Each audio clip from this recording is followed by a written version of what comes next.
How can we know that Jesus really resurrected after dying on the cross?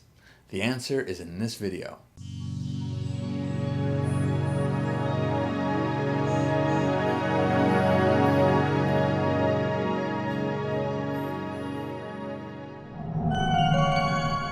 So sometimes when I'm sharing my faith or I'm sharing the gospel with somebody, a lot of the objections that sometimes come up is, hey, we're not even really sure whether Jesus really died on the cross or whether he even rose from the dead.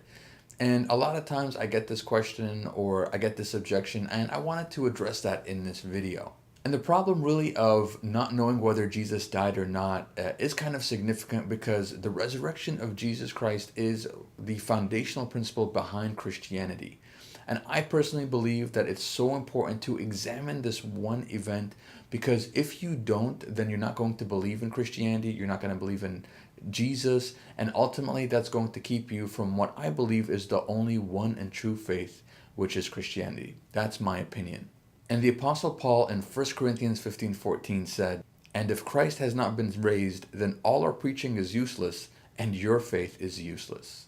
So as you can see, the resurrection of Jesus is something that's so important and it's foundational to the Christian belief.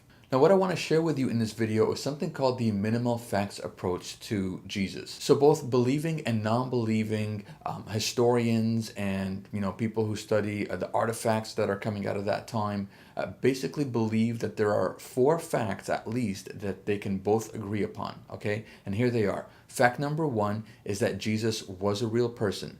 Jesus did in fact exist, and he lived in biblical times. Those who say otherwise really aren't studying the true facts and maybe are looking at erroneous sources, but the truth of the matter is that there was a person, a man named Jesus who existed during biblical times. Fact number 2 is that he died on the cross. This man that we're referring to, he actually died on the cross, and the cross and crucifixion was actually a type of death that the Romans invented at that time, and that this man, Jesus, did in fact die on the cross. Fact number 3 is that there was an empty tomb after Jesus died, or something happened to Jesus's body. Okay? And that's a fact that also can be agreed upon. Fact number 4 is that Jesus' disciples said that he appeared to them after he died. Okay? Fact number 4 is that Jesus' disciples said that he appeared to them right after he died. And all of these things are verified through external sources. They're not verified necessarily through the Bible, but through historical books that were written after that time, documenting the things that happened. Also, artifacts that are coming out that have said that, hey, you know what, there was really a person named Jesus, and there was disciples, and there's all this different evidence that we believe that links to all of these things. And there's a great article that I read recently, and I'm going to link to it, whether in the YouTube's description or on my blog. Now, there are many reasons why I believe that the resurrection happened, but I'm going to give you what I believe is the most powerful one in this video, and that is because the disciples were able to endure incredible persecution and even death for what they saw.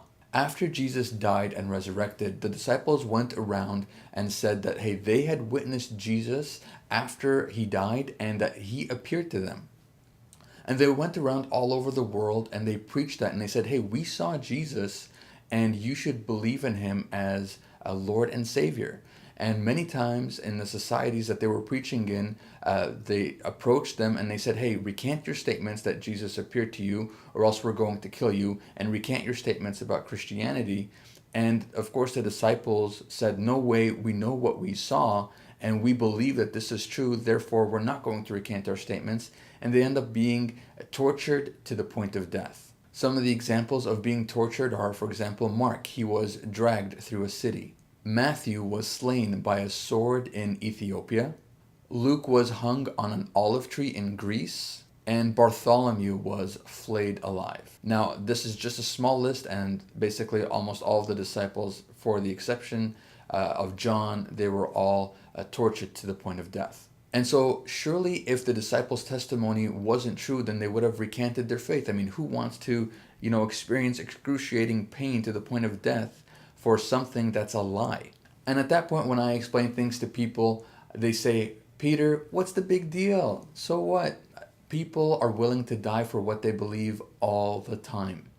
And at that point, I tell them, wait, but here's what's different. Is that yes, that's true. People are willing to die for what they believe in all the time. However, people are never willing to die for something that they have seen that is false. So imagine that you are part of a case in which you are a part of a jury, and that there is a case that's coming against the gangster, and there's a witness on the stand that he says that he saw this person of question, or the person in question, entering into a grocery store at 8 p.m. and that he shot the clerk behind the counter. Okay, that's what he's saying. And now you've come to learn later on, or you have some other knowledge in which, hey, the gangsters or people from the gang went to that witness and they said, hey, recant your statement and say that you did not see this person, or else we're going to torture you and we're going to even kill you. But this witness does not recant his statement, and he ends up being tortured, and he even dies, and now he's no longer a part of the case. Well, what would you think of that eyewitness testimony by this gentleman? You would think it's pretty darn strong, right? And that's exactly the case with the disciples. The difference here is that, yes, while people do die for what they believe, is that people don't die for what they have seen and are accused of it being a lie. So surely if the disciples were lying, then they would have recanted their statements. But they gave eyewitness testimony that they saw the risen Christ. And that brings me to the bottom line for this video, and that is, Jesus died for you once in history so that you can live with him forever in eternity. So that's the video that I have for you today. I hope you enjoyed it. That's the best proof that I think is for the resurrection. Many other proofs. Check out the articles if you want more information about this. There's going to be links to these articles that I'm telling you about over there. All right, so subscribe to my newsletter if you want to get more information about sharing your faith, defending the faith. Subscribe to my YouTube channel if you want to do that, and I'll see you in the next video.